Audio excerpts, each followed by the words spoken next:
الحمد لله نحمده ونستعينه ونؤمن به ونتوكل عليه ونعوذ بالله من شرور أنفسنا ومن سيئات أعمالنا من يهده الله فلا مضل له ومن يضلل فلا هادي له وأشهد أن لا إله إلا الله وحده لا شريك له وأشهد أن محمدا عبده ورسوله أرسله بالهدى ودين الحق ليظهره على الدين كله ولو كره المشركون اللهم صل على محمد وعلى آل محمد كما صليت على إبراهيم وعلى آل إبراهيم إنك حميد مجيد اللهم بارك على محمد وعلى آل محمد كما باركت على إبراهيم وعلى آل إبراهيم إنك حميد مجيد أما بعد فإن خير الكلام كلام الله وخير السنن سنن محمد صلى الله عليه وسلم وشر الأمور محدثاتها وكل محدثة بدعة وكل بدعة ضلالة وكل ضلالة في النار أعوذ بالله من الشيطان الرجيم بسم الله الرحمن الرحيم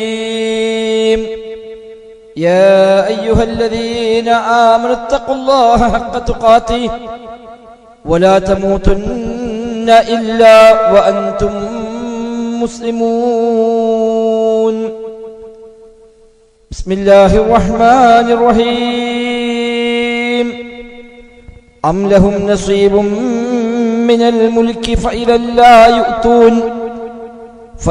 لا يؤتون الناس نقيرا أم يحسدون الناس على ما آتاهم الله من فضله فقد آتينا آل إبراهيم الكتاب والحكمة وآتيناهم ملكا عظيما فمنهم من آمن به ومنهم من صد عنه وكفى بجهنم سعيرا സത്യ വിശ്വാസികളെ റഹ്മാനായ റബ്ബ് സുബ്ഹാനഹു വ തആലയുടെ നിയമനിർദ്ദേശങ്ങൾ കഴിവിന്റെ പരമാവധി ജീവിതത്തിൽ പാലിക്കുവാൻ ശ്രമിച്ചുകൊണ്ട് തഖ്വയോടെ ജീവിക്കണേ എന്ന് പ്രത്യേകമായി ഓർമ്മപ്പെടുത്തുകയാണ്. റബ്ബ് സുബ്ഹാനഹു വ തആല നമുക്കെല്ലാം തൗഫീഖ് പ്രദാനം ചെയ്യുമാറാവട്ടെ. ജീവിതത്തിന്റെ എല്ലാ മേഖലയിലും അല്ലാഹു തആല ഖൈറും ബറക്കത്തും നമ്മിലെല്ലാം ധാരാളമായി വർഷിക്കുമാറാവട്ടെ. ദുആ ചെയ്യാൻ പറഞ്ഞേൽപ്പിച്ച ധാരാളം സഹോദരങ്ങൾ റബ്ബ് സുബ്ഹാനഹു വ തആല എല്ലാവർക്കും ഖൈറും ബറക്കത്തും ധാരാളമായി വർഷിക്കുമാറാവട്ടെ.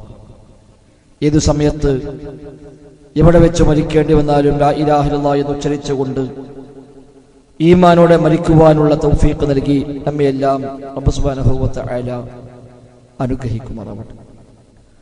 വിശുദ്ധ ഖുർആൻ സൂറത്തു നിസായിലെ 53, 54, 55 ആയത്തുകളാണ് ഓതി വെച്ചത്. കഴിഞ്ഞ ഖുതുബയിൽ നാം സൂചിപ്പിച്ചതുപോലെ മനുഷ്യനേറെ ദുർബലനാണ്. അതുകൊണ്ട് തന്നെ അഹങ്കരിക്കാനും പൊങ്ങച്ചം കാണിക്കുവാനും ഒന്നും മനുഷ്യന് യാതൊരു അവകാശവുമില്ല എന്നതാണ് നാം മനസ്സിലാക്കിയത്. എന്നാലും മനുഷ്യൻ അത്തരം ചില തെറ്റായ ദുശീലങ്ങൾ അവന്റെ ജീവിതത്തിൽ നിലനിർത്തിപ്പോരാറുണ്ട്. അഹങ്കാരവും പൊങ്ങച്ചവും പോലെ തന്നെ മനുഷ്യ സഹജമായി എപ്പോഴും കൂടെയുണ്ടാകുന്ന ഒന്നാണ് അസൂയ അഥവാ ഹസദ് എന്ന് ഖുർആനും സുന്നത്തും പരിചയപ്പെടുത്തിയത്.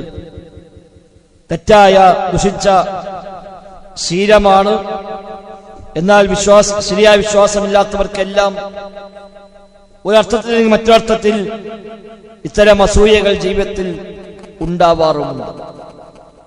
മറ്റൊരാൾക്ക് ലഭിക്കുന്ന നേട്ടങ്ങൾ, അനുഗ്രഹങ്ങൾ, അവന് കൈവരുന്ന ഏതൊരു നന്മയാണെങ്കിലും ആ നന്മയിലേക്ക് വെറുപ്പുണ്ടാവുക, അതാണ് ശരിയായ അസൂയ എന്ന് പറയുന്നത്.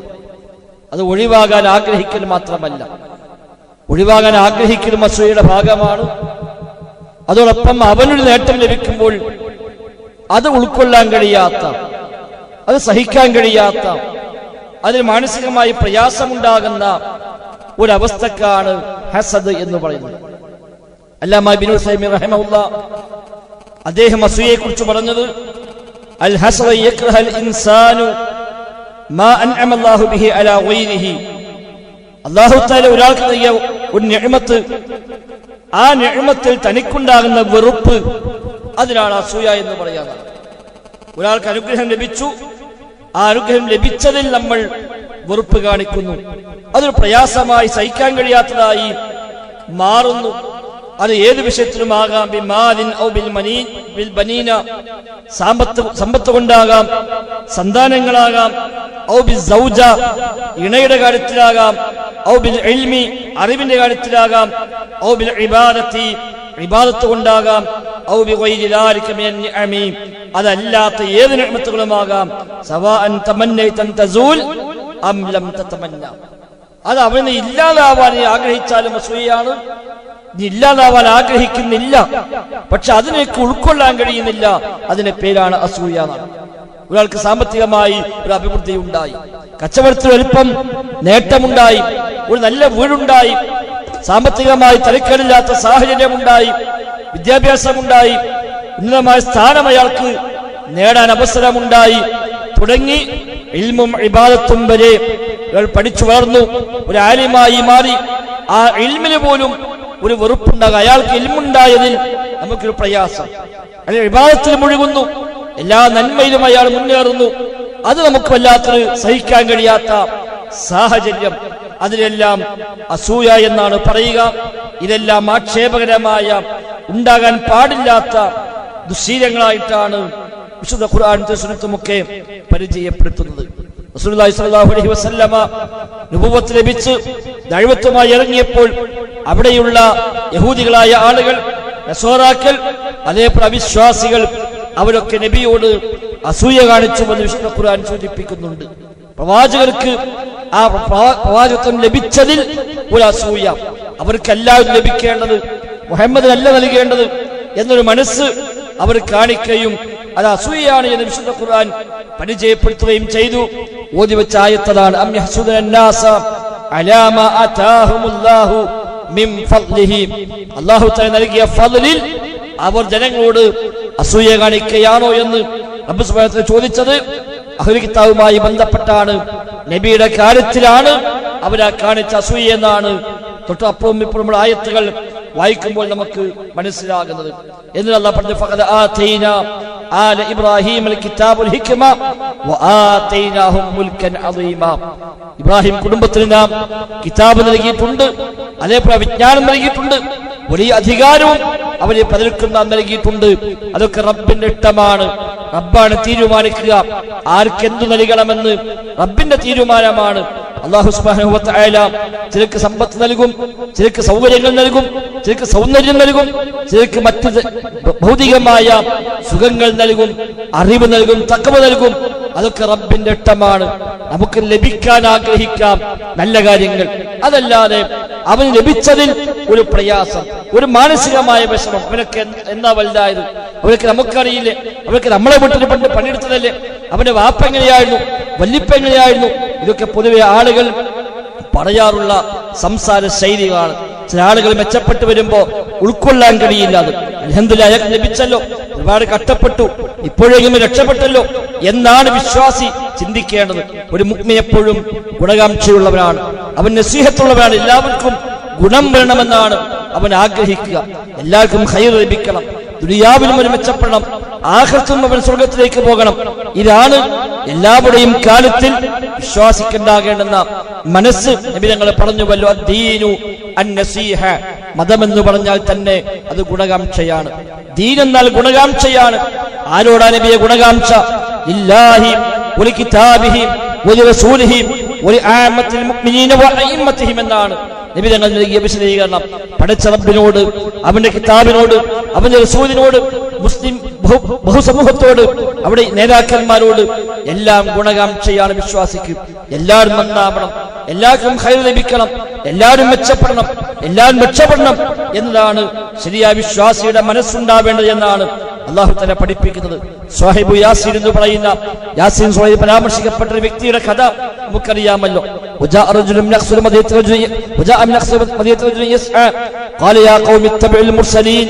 തുടങ്ങുന്ന ഭാഗം മുതൽ ഹബീബുൻ നജ്ജാർ എന്ന് പറയുന്ന ആ മഹാമനുഷ്യന്റെ ചരിത്രമാണ്.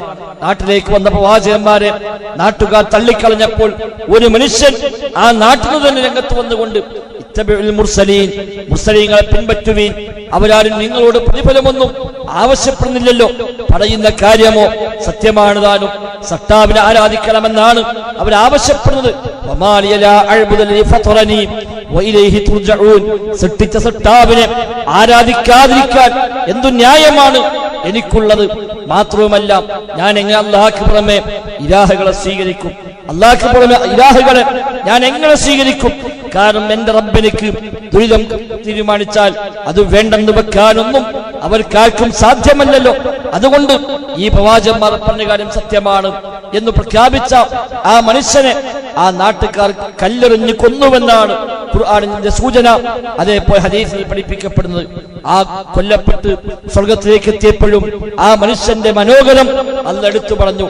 ഖീലദഖുലിൽ ജന്ന ഖാല യാ ലൈത ഖൗമി യഅലമൂൻ ബിമാ ഗഫറ ലി റബ്ബി വജഅലനി മിനൽ മുക്രമീൻ. സ്വർഗത്തിൽ പ്രവേശിക്കുമെന്ന് പറയപ്പെട്ടു. അങ്ങനെ സ്വർഗം ലഭിച്ചു.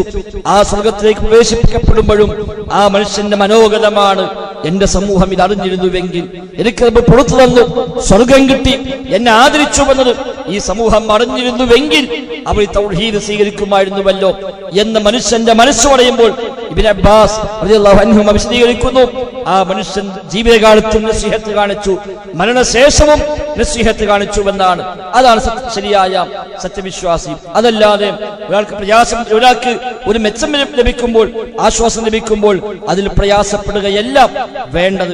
ഒരുപക്ഷെ പഴയ കാലത്ത് അവന് ഒന്നുമില്ലാത്തവനായിരിക്കാം, നമ്മയ്ക്ക് ആശ്രയിച്ചുകൊണ്ട് ജീവിച്ചവനായിരിക്കാം, നമ്മുടെ വീട്ടിൽ, നമ്മുടെ കുടുംബത്തിൽ ജോലി ചെയ്ത് നമ്മുടെ ആനുകൂല്യത്തിൽ വളർന്നവനായിരിക്കാം. ഒരുപക്ഷെ അയാൾക്ക് ഇപ്പോൾ ഒരു തൗഫീഖ് നൽകി, നിഅമത്ത് നൽകി, രക്ഷപ്പെട്ടു, അൽഹംദുലില്ലാഹ് രക്ഷപ്പെട്ടെ എന്ന് വിചാരിക്കുന്നതിന് പകരം അതില്ലാതാവാൻ, അത് നഷ്ടപ്പെട്ടു പോകാനുള്ള താല്പര്യമാണെങ്കിൽ അതാണ് ഹസദ്, അസൂയ എന്ന് പറയുന്നത്. നമ്മുടെ വിശുദ്ധ ഖുർആൻ സൂറത്തുൽ ഫലഖിൽ നമ്മളൊക്കെ പ്രാർത്ഥിക്കുന്ന പ്രാർത്ഥന, വമിൻ ശർരി ഹാസിദിൻ ഇദാ ഹസദ്, അസൂയ വെച്ചാൽ റബ്ബേ അവന്റെ ശർറിൽ നിന്ന് നീ എന്നെ കാക്കണേ എന്ന പ്രാർത്ഥന. ഖുൽ അഊദു ബിറബ്ബിൽ ഫലഖ്, പുലരിയുടെ റബ്ബിനോട് കാവലിനെ തേടുന്നു എന്ന് പറഞ്ഞ കാവൽ തേട്ടങ്ങൾ, വ്യത്യസ്തമായ കാര്യങ്ങളിൽ കാവലിനെ തേടി. മിൻ ശർരി മാ ഖലഖ്, അവൻ സൃഷ്ടിച്ച എല്ലാത്തിന്റെയും ഏതൊക്കെ ശർറുകളുണ്ടോ ആ ശർറിൽ നിന്നെല്ലാം റബ്ബേ എന്നോട് ഞാൻ കാവലിനെ തേടുന്നു എന്ന് തുടങ്ങുന്ന സൂറത്തുൽ ഫലഖിൽ അവസാനത്തെ ആയത്തിലെ പ്രാർത്ഥന, വമിൻ ശർരി ഹാസിദിൻ ഇദാ ഹസദ്. ആരൊക്കെ അസൂയ വെക്കുന്നുവോ ആ അസൂയ വെക്കുന്നവന്റെ അസൂയയിൽ നിന്ന്, അവന്റെ ശർറിൽ നിന്ന് റബ്ബേ നീ എന്നെ കാക്കണേ എന്നാണ് ആ പ്രാർത്ഥന. സഹോദരങ്ങളെ, നമുക്കൊരാളുടെ അസൂയയുണ്ട് എങ്കിൽ ഈ സൂറത്ത് പാരായണം ചെയ്യുമ്പോൾ ആ പ്രാർത്ഥന നമുക്കെതിരായിട്ടാണ്. ഒരുപക്ഷെ ജ്യേഷ്ഠനോടാവാം, അനിയനോടാവാം, അയൽവാസിയോടാവാം, മാതാപിതാക്കളോടാവാം, മക്കളോടാവാം, ഏറ്റവും വേണ്ടപ്പെട്ടവരോടാകാം ഒരു അസൂയ നമ്മുടെ മനസ്സിലുണ്ടെങ്കിൽ ഈ സൂറത്ത് അവന് ഓതുമ്പോഴൊക്കെ ആ പ്രാർത്ഥന നമുക്കെതിരായി വരികയാണ് എന്ന് ഗൗരവമായി കാണേണ്ടതുണ്ട്. ചെറിയ അധ്യായമാണ്, ജീവിതത്തിൽ പലപ്പോഴും ഓതാൻ പ്രത്യേകം പഠിപ്പിക്കപ്പെട്ട സൂറത്തുമാണ്. മറ്റു സൂറത്തുകളെ പോലെയല്ല. രാവിലെ ഓതുന്നു, വൈകുന്നേരം ഓതുന്നു, അതേപോലെ കാലശേഷം ഓതുന്നു, രാത്രി ഉറങ്ങാൻ കിടക്കുമ്പോൾ ഓതുന്നു. ഇങ്ങനെ പ്രത്യേകമായ സന്ദർഭങ്ങളിലൊക്കെ ഓതാൻ പഠിപ്പിക്കപ്പെട്ട അധ്യായമാണല്ലോ സൂറത്ത് ഫലഖും നാസും ഒക്കെ. മുഅവ്വിദത്തൈനി അല്ലെങ്കിൽ മുഅവ്വിദാത്ത് എന്ന് വിളിക്കപ്പെടുന്ന രക്ഷ നേടാനായി പ്രത്യേകമായി അല്ലാഹു തആലക്ക് കൊടുത്ത 2 സൂറത്തുകളാണ് ഫലഖും നാസും എന്നത്. ഇഖ്ലാസും കൂടെ കൂട്ടി മുഅവ്വിദാത്ത് എന്നും പറയാം. ഈ 3 സൂറകൾ രക്ഷയ്ക്ക് വേണ്ടി പ്രാർത്ഥിക്കാവുന്ന, റുഖിയ്യയായി മന്ത്രമായി ഉപയോഗിക്കാവുന്ന സൂറത്തുകളാണ് എന്നാണ് പഠിപ്പിക്കപ്പെടുന്നത്. എങ്കിൽ സാധാരണ വിശ്വാസികൾ ഒരു ദിവസം പോലും ഇത് ഓതാത്തത് ഉണ്ടാവുകയില്ല. ഏതെങ്കിലും സന്ദർഭങ്ങളിലായും എല്ലാ ദിവസവും ഈ സൂറത്ത് നമ്മളൊക്കെ ഓതിക്കൊണ്ടിരിക്കുന്നു. നമ്മൾ ആലോചിക്കേണ്ടത്, നമുക്കൊരാൾ അസൂയയുണ്ട് എങ്കിൽ അവൻ ഈ പ്രാർത്ഥന പ്രാർത്ഥിക്കുമ്പോൾ ആ പ്രാർത്ഥന നമുക്കെതിരായിട്ടാണ് വരിക. സ്വന്തം വേണ്ടപ്പെട്ടവരോട് അസൂയ കാണിക്കുകയാണെങ്കിലും അവന്റെ പ്രാർത്ഥന നമുക്കെതിരായിട്ടാണ് വരുന്നത് എന്ന് ഗൗരവമായി നമ്മൾ കാണേണ്ടതുണ്ട്. അതുകൊണ്ട് തന്നെ വിശ്വാസിക്കൊരിക്കലും അസൂയ ഉണ്ടാകാവതല്ല. ആക്ഷേപിക്കപ്പെട്ട ഇത്തരം തെറ്റായ അസൂയകൾ അത് ഒരു മനുഷ്യന് ലഭിക്കുന്ന ഏത് നിഅമത്തിലാവട്ടെ, ഇബ്നു സമീർ റഹ്മത്തുള്ളാഹി പറഞ്ഞ പോലെ ബിമാലിൻ ഔ ബിൽ ബനീന, ഒന്നുകിൽ സമ്പത്തിലാവാം, ഒരു സാമ്പത്തികമായി നേട്ടമുണ്ടായി, അപ്പോൾ ഒരു പ്രയാസം, നമുക്കൊരു വിഷമം, ഒരു പ്രയാസം, ഓനക്ക് വലിയ ആളായി, എന്നാപ്പം വലുതായത് അവൻ നമുക്കറിയില്ലേ എന്ന് പറഞ്ഞ് അവന്റെ ആ നിഅമത്തിൽ നമുക്കൊരു വെറുപ്പ്. ഔ ബിൽ ബനീന, അല്ലെങ്കിൽ മക്കളുടെ കാര്യത്തിലാകാമെന്നാണ്. അവരുടെ മക്കളൊക്കെ നല്ല മക്കളായി വളർന്നു വലുതായി എല്ലാവരും നല്ല നിലവാരത്തിലേക്ക് എത്തി, അത് സഹിക്കാൻ കഴിയാത്തൊരവസ്ഥ, അതിൽ വല്ലാത്തൊരു മാനസികമായ വെറുപ്പുണ്ടാവുക, പ്രയാസമുണ്ടാവുക, അല്ലെങ്കിൽ അത് ഒഴിവാക്കി കിട്ടാൻ ആഗ്രഹിക്കുക. അത് അസൂയയിൽ ഏറ്റവും ഗൗരവമുള്ള അസൂയയാണ്. നമ്മൾ വെറുക്കുന്നു എന്ന് മാത്രമല്ല, അത് അവന് ഇല്ലാതായെങ്കിൽ, നഷ്ടപ്പെട്ടു പോയെങ്കിൽ എന്ന് ആഗ്രഹിക്കുന്നുവെങ്കിൽ അതാണ് ഏറ്റവും ഗൗരവമേറിയ അസൂയ എന്നാണ്. ഔ ബിസ്സൗജ, അല്ലെങ്കിൽ ഇണയുടെ കാര്യത്തിൽ അവളുടെ ഭർത്താവ് നല്ല ഭർത്താവാണ്, അവന്റെ ഭാര്യ നല്ല ഭാര്യയാണ്, അതിന് പോലും നമുക്കൊരു പ്രയാസം, അയാൾക്ക് അത്ര സന്തോഷമായി ജീവിക്കുന്നത് കാണുമ്പോൾ അതിൽ നമുക്കൊരു വെറുപ്പ്. ഔ ബിൽ ഇൽമി, അറിവിന്റെ കാര്യത്തിൽ ഒരാൾ പഠിച്ചു, അയാൾ വളർന്നു വരുന്നു, ആ അറിവിൽ ഒരു അസൂയ, അയാളൊക്കെ എന്താ അയാൾക്ക് വലിയ ആലിമായത്, അയാൾ എന്താ പഠിച്ചത് എന്ന് പറഞ്ഞ അയാളുടെ കാര്യത്തിൽ ഒരു അസൂയ വെക്കുക. ഔ ബിൽ ഇബാദത്തി, ഇബാദത്തിന് പോലും ആ അസൂയ ആളുകൾക്കുണ്ടാവാം. പക്ഷെ അത് ഉണ്ടാകാവതെല്ലാം അത് പാടില്ലാത്ത കാര്യമാണ് എന്നർത്ഥം. അതുകൊണ്ട് തന്നെ അവന് ഒരു അനുഗ്രഹം ലഭിക്കുന്നതിൽ അതിൽ വെറുപ്പും വിദ്വേഷവും ഉണ്ടാകുന്നുവെങ്കിൽ അത് അസൂയയാണ്. അത് നീങ്ങിപ്പോകാൻ ആഗ്രഹിക്കുന്നുവെങ്കിലോ അത് വലിയ ഗൗരവമേറിയ അസൂയയിൽ തന്നെ ഏറ്റവും ഗൗരവമുള്ള അസൂയയായിട്ടാണ് പണ്ഡിതന്മാർ എണ്ണി പറയുന്നത്. അതുകൊണ്ട് തന്നെ ജീവിതത്തിൽ ഇത്തരം ദുശ്ശീലങ്ങൾ ഇല്ലാതിരിക്കാൻ നമ്മൾ ശ്രമിക്കുക. ആർക്കെന്ത് ഖൈറ് കിട്ടിയാലും അൽഹംദുലില്ലാ, അയാളും രക്ഷപ്പെടട്ടെ, അയാൾക്ക് നന്മ വരട്ടെ, എല്ലാവർക്കും ഖൈറ് ലഭിക്കട്ടെ എന്നാണ് ഒരു വിശ്വാസി ചിന്തിക്കേണ്ടത്. ആർക്കെന്ത് ലഭിക്കുമ്പോഴും അതിലൊക്കെ സന്തോഷം കണ്ടെത്താൻ സഹോദരങ്ങളെ നമുക്ക് സാധിക്കേണ്ടതുണ്ട്. അതാണ് ശരിയായ ഒരു വിശ്വാസിയുടെ രീതി എന്നുള്ളത്. അതല്ല എങ്കിൽ ഒരുപക്ഷെ എല്ലാം നഷ്ടപ്പെട്ടു പോകാൻ, നമ്മുടെ എല്ലാ നന്മകൾ പോലും ഇല്ലാതായി പോകാൻ വരെ കാരണമായേക്കാം. പല കാരണങ്ങളാൽ അസൂയ ഉണ്ടാകുമെന്നാണ് പണ്ഡിതന്മാർ പഠിപ്പിക്കുന്നത്. ഒന്നാമത് ശത്രുത തന്നെയാണ്. അൽ അദാവത്തു വൽ ബഗ്ള, ശത്രുത. നമുക്ക് അവനോട് നേരത്തെ ഇഷ്ടമില്ല, അവിടെ വെറുപ്പാണ്. സ്വാഭാവികമായും ആ ശത്രുത അസൂയക്ക് കാരണമായി മാറും. അത്തരം ഒരാളിൽ ഒരു നേട്ടം കാണുമ്പോൾ അത് അംഗീകരിക്കാൻ കഴിയില്ല, അത് ഉൾക്കൊള്ളാൻ കഴിയില്ല. മറ്റൊന്ന് കിബറാണ്. കഴിഞ്ഞ ഖുതുബയിൽ നമ്മൾ പറഞ്ഞു കിബറിനെ കുറിച്ച്. അഹങ്കാരമുണ്ട് എങ്കിൽ സ്വാഭാവികമായും എല്ലാവരും എന്നെക്കാൾ താഴെ നിൽക്കണമെന്ന് ചിന്തിക്കൂ ഒരു അഹങ്കാരി. അതല്ല എങ്കിൽ അവൻ വളർന്നു കാണുമ്പോൾ എന്നെക്കാളൊക്കെ ഉഷാറാകുമല്ലോ, എനിക്കില്ലാത്ത ഒന്ന് അവനുണ്ടാകുമ്പോൾ അത് സഹിക്കാൻ കഴിയാത്ത ഒരു സാഹചര്യം ഉണ്ടാവാറുണ്ട്. അതേപോലെ ഹുബ്ബു റിയാസ, ഒരു നേതൃസ്ഥാനത്തോടുള്ള മോഹം, അത് പലപ്പോഴും അസൂയക്ക് കാരണമായി മാറും. നമുക്ക് വളരണം, നേതാവാകണം, അറിയപ്പെടണം, ഞാൻ വലിയ ആളാകണം എന്ന തോന്നലുണ്ടെങ്കിൽ മറ്റൊരാൾ ആ വഴിക്ക് വളർന്നു വരുമ്പോൾ അത് സഹിക്കാൻ കഴിയില്ല. അത് അസൂയയുടെ കാരണമായി പഠിപ്പിക്കപ്പെടുന്നു. അതേപോലെ ഹുബ്ബുൻ നഫ്സി വശുഹ്ഹ, പിശുക്ക്, സ്വന്തത്തോടുള്ള സ്വാർത്ഥമായ താല്പര്യങ്ങൾ, അത് അസൂയയുടെ കാരണമായി എണ്ണപ്പെട്ടു പോകുന്നുണ്ട്.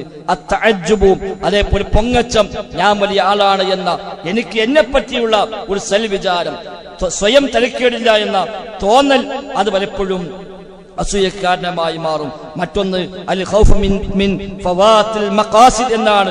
ഒരുപക്ഷെ അവന് വല്ല നന്മയും വന്നു കഴിഞ്ഞാൽ അതുവഴി എന്റെ ചില ലക്ഷ്യങ്ങളൊക്കെ നടക്കാതെ പോകുമോ, എന്റെ ചില താല്പര്യങ്ങൾക്കൊക്കെ അത് കോട്ടമായി മാറുമോ എന്നൊക്കെയുള്ള തോന്നലുകൾ അത് പലപ്പോഴും ഒരു അസൂയക്കാരനമായി മാറാറുണ്ട്.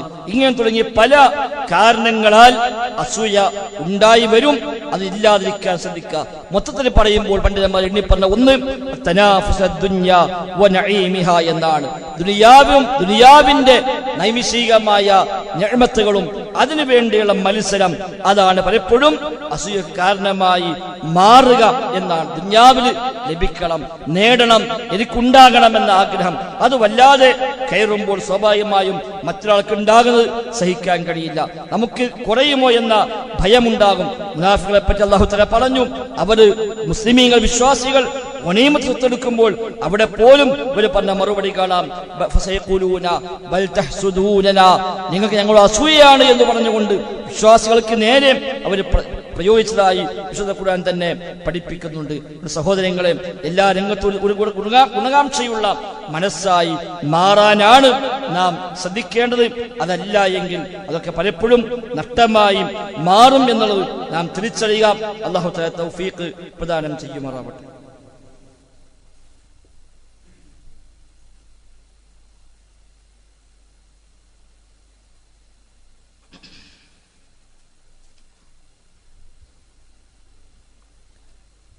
الحمد لله نحمده ونستعينه ونؤمن به ونتوكل عليه اللهم صل على محمد وعلى آل محمد كما صليت على إبراهيم وعلى آل إبراهيم إنك حميد مجيد. സഹോദരങ്ങളെ, സഹോദരിമാരെ, റഹ്മാനായ റബ്ബ് സുബ്ഹാനഹു വ തആലയുടെ നിയമനിർദ്ദേശങ്ങൾ കഴിവിന്റെ പരമാവധി ജീവിതത്തിൽ പാലിക്കുവാൻ ശ്രമിച്ചുകൊണ്ട് തഖ്വയോടെ ജീവിക്കണേ എന്ന് ഒരിക്കൽ കൂടെ ആവർത്തിച്ച് ഓർമ്മപ്പെടുത്തുകയാണ്. റബ്ബ് സുബ്ഹാനഹു വ തആല നമുക്കെല്ലാം തൗഫീഖ് പ്രദാനം ചെയ്യുമാറാവട്ടെ. സൂചിപ്പിക്കപ്പെട്ട പോലെ അസൂയ ആക്ഷേപകരമാണ്. എന്നാൽ ഒരു ഹദീസിൽ നബി തങ്ങൾ പഠിപ്പിച്ചു, രണ്ട് കാര്യങ്ങളിൽ അസൂയ ആകാം. ലാ ഹസദ ഇല്ലാ ഫീ ഇസ്നതൈൻ, രണ്ടു കാര്യങ്ങളിൽ അല്ലാതെ അസൂയ പാടില്ല. അപ്പൊ രണ്ടു കാര്യത്തിൽ അസൂയ പറ്റുമെന്നർത്ഥം. പക്ഷെ ആ അസൂയ മറ്റൊരാൾക്ക് ലഭിക്കുന്ന നേട്ടത്തിലുള്ള പ്രയാസമല്ല, അത് നീങ്ങിപ്പോകാനുള്ള ആഗ്രഹവുമല്ല. അവനെ പോലെ എനിക്കുമുണ്ടാകാൻ, അവനേക്കാൾ ഏറെ ഞാനും മുന്നിലെത്താനുള്ള ആഗ്രഹമാണ് അവിടെ പറഞ്ഞ അസൂയ എന്നാണ് വ്യാഖ്യാതാക്കൾ രേഖപ്പെടുത്തി വെക്കുന്നത്. ഒന്ന് നബി തങ്ങൾ പറഞ്ഞു, ഒരു മനുഷ്യൻ അല്ലാഹു തആല അല്ലാഹുവിന്റെ കിതാബ് പഠിക്കാൻ തൗഫീഖ് നൽകി. അവനത് പഠിച്ചു. അവൻ രാത്രി സമയങ്ങളിൽ പോലും അത് പാരായണം ചെയ്യുന്നു. ഖുർആൻ ഓതി അവൻ നിസ്കരിക്കുന്നു. അതേപോലെ ആളുകൾക്ക് അവൻ അത് പഠിപ്പിച്ചു കൊടുക്കുന്നു. ഇങ്ങനെ ആ ഒരു മേഖല വളർന്നു പോകുന്നു. ഇത് കാണുന്ന, ഇത് കേൾക്കുന്ന ഒരാൾ അവൻ പറയുന്നു, ലൈതനി ഊതീതു മിസ്ല മാ ഊതിയ ഫുലാൻ ഫഅമിൽതു മിസ്ല മാ യഅമൽ, ഞാനും അയാളെപ്പോലെ ആയിരുന്നുവെങ്കിൽ, എനിക്കും അയാളെപ്പോലെ അറിവുണ്ടായിരുന്നുവെങ്കിൽ, എനിക്കും അയാളെപ്പോലെ അമൽ ചെയ്യാമായിരുന്നുവല്ലോ എന്ന് ചിന്തിക്കുന്ന ഒരാൾ, ആ അസൂയ പ്രശംസനീയമാണ്. അത് അവന്റെ നീങ്ങാനല്ല, അവനെപ്പോലെ ആകാൻ, അവനേക്കാൾ മുകളിലേക്ക് എത്താൻ എല്ലാമുള്ള ആഗ്രഹം ആ രംഗത്ത് പറ്റുമെന്നർത്ഥം. മറ്റൊന്ന്, രണ്ടാമത് നബി ഞങ്ങൾ പറഞ്ഞു, ഒരു മനുഷ്യൻ അല്ലാഹു തആല സമ്പത്ത് നൽകി, ഫഹുവ യുഹ്ലികുഹു ഫിൽ ഹഖ്, ഹക്കിന്റെ വഴിയിൽ ആ സമ്പത്ത് അവൻ വിനിയോഗിച്ചുകൊണ്ടേയിരിക്കും. എവിടൊക്കെ ഖൈറുകളുണ്ടോ അവിടൊക്കെ അയാൾ ചെലവഴിക്കുന്നു. എവിടെയെല്ലാം ദാനം ചെയ്യാൻ അവസരമുണ്ടോ അവിടൊക്കെ അയാൾ ധാരാളമായി നൽകിക്കൊണ്ടിരിക്കുന്നു.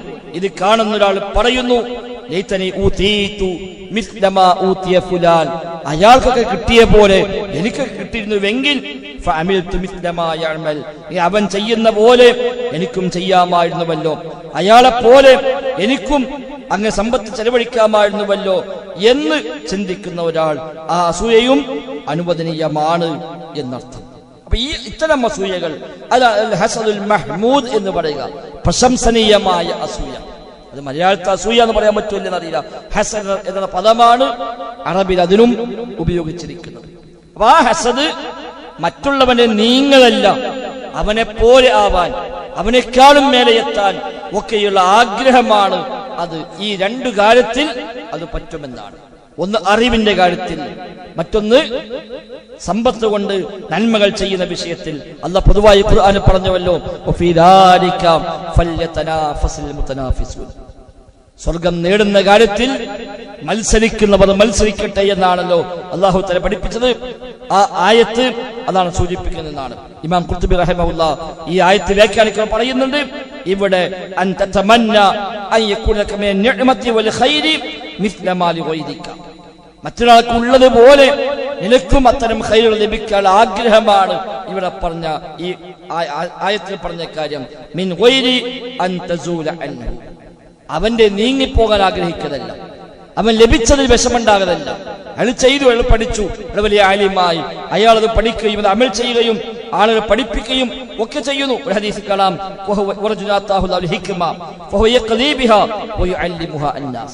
അല്ലാഹു തആല മനുഷ്യന് അറിവ് നൽകി. ആ അറിവ് പ്രകാരം അവൻ ജനങ്ങൾക്കിടയിൽ തീർപ്പ് കൽപ്പിച്ചുകൊണ്ടിരിക്കുന്നു, അത് അവൻ ജനങ്ങൾക്ക് പഠിപ്പിച്ചു കൊടുത്തുകൊണ്ടിരിക്കുന്നു എങ്കിൽ അതിൽ അസൂയ ആകാം എന്നാണ് മറ്റൊരു പദത്തിൽ ബുഖാരി മുസ്ലിം ഉദ്ധരിക്കുന്ന റിപ്പോർട്ടിൽ വന്നിരിക്കുന്നത്. ഏതാണെങ്കിലും നന്മയുടെ കാര്യത്തിലാണ് ആ മനസ്സുണ്ടാവേണ്ടതെന്ന് അർത്ഥം. പരലോകത്തേക്ക് ഗുണം ലഭിക്കുന്ന, സ്വർഗത്തിലേക്ക് എത്തുന്ന കാര്യങ്ങൾ, അത്തരം നന്മകളിലാണ് ഈ പറയപ്പെട്ട അസൂയ, അവന്റെ ഒപ്പമെത്താൻ, അവനേക്കാൾ മുമ്പിലെത്താനുള്ള ആഗ്രഹങ്ങളൊക്കെ. അതല്ലാതെ ദുന്യവിയായ നേട്ടങ്ങളിൽ അത് അവൻ ലഭിക്കുമ്പോൾ അതിൽ പ്രയാസമുണ്ടാകുന്നുവെങ്കിൽ അത്തരം അസൂയകൾ ആക്ഷേപകരമായതാണ്, തെറ്റാണ്, ഹറാമായ കാര്യമാണ്. നമുക്ക് ആ സ്വഭാവമുണ്ട് എങ്കിൽ അത് കേവലം ഒരു തിന്മ എന്നതിനപ്പുറത്ത് ഒരുപക്ഷെ അവന്റെ പ്രാർത്ഥന പോലും എനിക്കെതിരായി അവൻ പോലും അറിയാതെ ഒരുപക്ഷെ വന്നേക്കാമെന്ന ഗൗരവമായ ചിന്ത നമുക്കുണ്ടാവുക. മനസ്സെപ്പോഴും ക്ലിയറാക്കുക, എല്ലാവരെ പറ്റിയും ഗുണകാംക്ഷ, എല്ലാവരെ കുറിച്ചും സൽവിചാരം, അതാണ് യഥാർത്ഥത്തിൽ വേണ്ടത്. ഒരാളെ കുറിച്ചും മോശം വിചാരിക്കുകയല്ല. നബി തങ്ങൾ ഒരിക്കലും പറഞ്ഞു, സ്വഹാബിമാർ ഒന്നിച്ചിരിക്കുമ്പോൾ മദീന പള്ളിയിൽ വെച്ച് നബി തങ്ങൾ പറഞ്ഞു, സ്വർഗാവകാശി മനുഷ്യൻ ഇപ്പോൾ നിങ്ങളടുത്തേക്ക് കടന്നു വരുമെന്ന് നബി തങ്ങൾ പറയുന്ന ഒരു സന്ദർഭമുണ്ട്. സ്വഹാബി വലിയ ആകാംക്ഷയോടെ കാത്തിരുന്നു, ആരാണ് സ്വർഗാവകാശികൾ കയറി വരുമെന്ന് നബി തങ്ങൾ പറഞ്ഞല്ലോ, ആരാണ് അയാൾ എന്ന് വലിയ ആവേശത്തോടെ സ്വഹാബിമാരെല്ലാം കാത്തിരുന്നു. അങ്ങനെ നിൽക്കുമ്പോഴാണ് ഒരു സ്വഹാബി കടന്നു വരുന്നു, വുളൂ ചെയ്ത് വുളൂഇന്റെ വെള്ളം താടിയിൽ നിന്നിങ്ങനെ വിളിച്ചുകൊണ്ടിരിക്കുന്നുണ്ട്, ചെരുപ്പഴിച്ച് എടുത്ത കയ്യിൽ പിടിച്ചിട്ടുമുണ്ട്. ആ നിലയ്ക്ക് അദ്ദേഹം പള്ളിയിൽ കയറി വന്നു, 2 റക്അത്ത് നിസ്കരിച്ചു. എല്ലാവർക്കും പരിചയമുള്ള സ്വഹാബിയാണ്. അദ്ദേഹത്തിന് പ്രത്യേകിച്ച് അങ്ങനെ എന്തെങ്കിലും നേട്ടങ്ങളൊന്നും അവർക്കാർക്കും ഇല്ലാത്ത സ്പെഷ്യലായി വല്ല നന്മകളൊന്നും അവർക്കാർക്കും അറിയില്ല. ഏതായിരുന്നാലും നബി തങ്ങൾ പറഞ്ഞതാണല്ലോ, അവരൊക്കെ വലിയ സന്തോഷത്തോടെ കാത്തിരുന്നു. പിന്നീട് മറ്റൊരിക്കൽ നബി തങ്ങൾ പറഞ്ഞു, സ്വർഗാവകാശിയായ ഒരാൾ ഇപ്പൊ കടന്നു വരും എന്ന് പറഞ്ഞു. അന്നും കയറി വന്നത് ഇതേ സ്വഹാബി തന്നെയായിരുന്നു. മൂന്നാമതൊരിക്കൽ നബി തങ്ങൾ പറഞ്ഞു, അന്നും വന്നത് അദ്ദേഹം തന്നെ, സഅദ് റളിയല്ലാഹു അൻഹു, അദ്ദേഹമാണ്. ആ 3 ദിവസവും കയറി വന്നത്. സ്വഹാബികൾക്ക് ആകാംക്ഷയായി, എന്താണ് ഇദ്ദേഹം ഇത്രമാത്രം ചെയ്യുന്ന അമൽ, എന്താണ് അത് പഠിക്കാനായി മാത്രം സഹൽ റളിയല്ലാഹു അൻഹു അദ്ദേഹത്തിന് വീട്ടിൽ ചെല്ലുകയും വീട്ടിൽ 3 ദിവസം താമസിക്കുകയും ചെയ്തുവെന്നാണ് പിന്നെ ഹദീസിൽ കാണുന്നത്. നമ്മളാരും ചെയ്യാത്ത എന്താണ് അദ്ദേഹം ചെയ്യുന്ന ഇബാദത്ത് എന്ന് പഠിക്കണമല്ലോ. അങ്ങനെ 3 ദിവസം ചെന്ന് ആ സ്വഹാബിയുടെ വീട്ടിൽ അതിഥിയായി കൂടി 3 ദിവസം അവിടെ താമസിച്ചു. പക്ഷേ പ്രത്യേകിച്ചൊന്നും കാണാൻ കഴിഞ്ഞില്ല. ഇവരാരും ചെയ്യാത്ത അധികമായ അമലുകളൊന്നും അദ്ദേഹത്തിൽ കണ്ടില്ല. അവസാനം കഴിഞ്ഞു പോരുമ്പോ ഇദ്ദേഹം പറഞ്ഞു, ഞാൻ വരാൻ കാരണം ഇതായിരുന്നു. നബി തങ്ങൾ ഒരിക്കലും ഇങ്ങനെ പറഞ്ഞു, 3 പ്രാവശ്യം ആവർത്തിച്ചു. ആ 3 പ്രാവശ്യം താങ്കളാണ് അവിടെ പള്ളിയിലേക്ക് കടന്നു വന്നത്. നിങ്ങൾക്കുള്ള അമൽ എന്താണ്, ഞങ്ങളാരും ചെയ്യാത്തതെന്ന് പഠിക്കാനാണ് ഞാൻ വന്നത് എന്ന് പറയുമ്പോൾ അദ്ദേഹം പറഞ്ഞു, നിങ്ങൾ ഈ കണ്ടത് തന്നെയാണ് എന്റെ ജീവിതം. ഈ 3 ദിവസം നിങ്ങൾ എന്താണോ കണ്ടത് അതിനപ്പുറത്ത് മറ്റൊന്നും അധികമായി ഞാൻ ചെയ്യുന്നില്ല. നബി തങ്ങൾ പറഞ്ഞെങ്കിൽ അൽഹംദുലില്ലാ, സന്തോഷമായി. അങ്ങനെ കഴിഞ്ഞ് യാത്ര കഴിഞ്ഞ് പിരിയുമ്പോ തിരിച്ചു വിളിച്ചോട് പറഞ്ഞു, ഒരു കാര്യം ഞാൻ പ്രത്യേകമായി ശ്രദ്ധിക്കലുണ്ട്, എന്റെ മനസ്സിൽ ഒരു വിശ്വാസിയോടും എനിക്ക് യാതൊരു വെറുപ്പുമില്ല, ഒരാളോടും എനിക്ക് വിദ്വേഷമില്ല, അയാൾക്ക് ലഭിക്കുന്ന ഒരു നന്മയിലും ഞാൻ അസൂയപ്പെടാറില്ല. എല്ലാരെ കുറിച്ചും സൽവിചാരമാണ്, എല്ലാവരുടെ കാര്യത്തിലും എനിക്ക് ഗുണകാംക്ഷയാണ് ഉള്ളത്. അത് ഞാൻ പ്രത്യേകമായി ശ്രദ്ധിച്ചു പോലുണ്ട് എന്ന് പറയുമ്പോൾ ആ സ്വഹാബി പ്രതികരിച്ചു, എങ്കിൽ അത് തന്നെയാണ് താങ്കളെ ഈ സ്ഥാനത്ത് അർഹനാക്കിയത്. അത് തന്നെയാണ് ഞങ്ങൾക്കാർക്കും സാധിക്കാത്തതും എന്ന് അദ്ദേഹം കൂട്ടത്തിൽ കൂട്ടിച്ചേർക്കുകയും ചെയ്തുവെന്നാണ്. വലിയ നേട്ടമുണ്ട് അത്തരം മനസ്സിന്റെ ഉടമകൾക്ക് എന്ന സന്തോഷ വാർത്തയാണല്ലോ ഈ ഹദീസ് നമുക്ക് നൽകുന്നത്.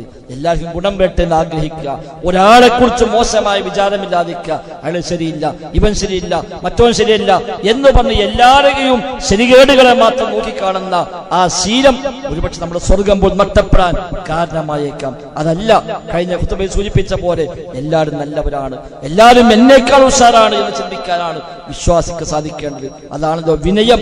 ആരെ കണ്ടാലും അവരൊക്കെ എത്രയോ നല്ലവരാണ്, എന്നെക്കാൾ എത്രയോ ഹൈറാണ്, ഞാനാണൊന്നും പറ്റാത്തവൻ എന്ന് ചിന്തിക്കുന്നുവെങ്കിൽ അത് വിനയമാണ്. അതല്ല, എല്ലാവരുടെയും കുറ്റങ്ങളെയും കുറവുകളെയും മാത്രം തെരഞ്ഞുപിടിച്ച് നടന്ന് അയാളുടെ എല്ലാ മോശത്തിനും കണ്ടെത്തി എല്ലാവരും ഒന്നിനും പറ്റാത്തവരായി, ഞാൻ മാത്രം നല്ലവനായി, എനിക്ക് വേണ്ടപ്പെട്ടവർ മാത്രം നല്ലവരായി, അല്ലാത്തവരൊക്കെ മോശക്കാരായി ഒന്നിനും കൊള്ളാത്തവരായി ചിന്തിക്കുന്നുവെങ്കിൽ ആ ചിന്ത നമ്മുടെ അഹങ്കാരത്തിന്റെ ലക്ഷണമാണ്, നമ്മുടെ വിനയമില്ലായ്മയുടെ ലക്ഷണമാണ്. ഒരർത്ഥത്തിൽ അത് ഒരു അസൂയയുടെ ഭാഗം കൂടിയാണ്. അതുകൊണ്ട് അത്തരം ദുശീലങ്ങളെ നാം മാറ്റിയെടുക്കുക, നല്ല ശീലങ്ങളുടെ ഉടമകളായി മാറുക, റബ്ബിനോട് ധാരാളമായി പ്രാർത്ഥിക്കുക. അല്ലാഹു തആല ഖൈറും ബർക്കത്തും നൽകി അനുഗ്രഹിക്കുമാറാവട്ടെ. അല്ലാഹുമ്മ റബ്ബന ആതിനാ ഫിദ് ദുനിയ ഹസന വഫിൽ ആഖിറതി ഹസന വഖിനാ അദാബന്നാർ. അല്ലാഹുമ്മ ഇഗ്ഫിർ ലിൽ മുഅ്മിനീന വൽ മുഅ്മിനാത്ത് വൽ മുസ്ലിമീന വൽ മുസ്ലിമാത്ത് അൽ അഹ്യാഇ മിൻഹും വൽ അംവാത്ത് ഇന്നക മുജീബുദ് ദഅവാതി വഖാദിൽ ഹാജാത്ത്. റബ്ബന ഇസ്രിഫ് അന്നാ അദാബ ജഹന്നം ഇന്ന അദാബഹാ കാന ഗറാമാ ഇന്നഹാ സാഅത് മുസ്തഖറൻ വമുഖാമാ. അല്ലാഹുമ്മ റബ്ബന ആതിനാ ഫിദ് ദുനിയ ഹസന وفي الآخرة حسنة وقنا عذاب النار. ربنا تقبل منا ربنا تقبل منا ربنا تقبل منا إنك أنت السميع العليم وتب علينا إنك أنت التواب الرحيم. وصلى الله وسلم على محمد وآله وصحبه أجمعين والحمد لله رب العالمين.